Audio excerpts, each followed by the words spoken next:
Cipher کس کے لیے پیغام تھا؟ وہ پیغام اسی کے پاس تھا نا جس کے پاس پاور تھی، جس کے پاس ایجنسیز تھیں، جو ان سب کو بھیڑ بکریوں کی طرح ادھر لے جا سکتا تھا دوسری طرف اور گورنمنٹ کرا سکتا تھا۔ وہ جنرل باجوہ تھا۔ تو میں نے بڑی کوشش کی تب بھی کہ اس کے اوپر تحقیقات ہوں۔ میں نے پہلے ایک کمیٹی بھی بنائی جس میں جنرل طارق کو ہم نے اس کا ہیڈ بنایا، لیکن یہاں اتنی طاقت ہے ایک آدمی کے پاس کہ وہ جنرل طارق جیسے آدمی نے بھی کہا کہ نہیں جی میں یہ اس کمیٹی کا ہیڈ نہیں بن سکتا۔ پوری کوشش کی گئی سپر کنگ نے کہ کسی نہ کسی طرح دب جائے بس سائفر کی، اس کے اوپر بات ہی نہ ہو۔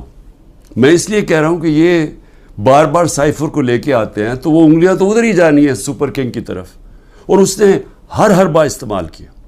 ہمارا جب سپریم کورٹ میں کیس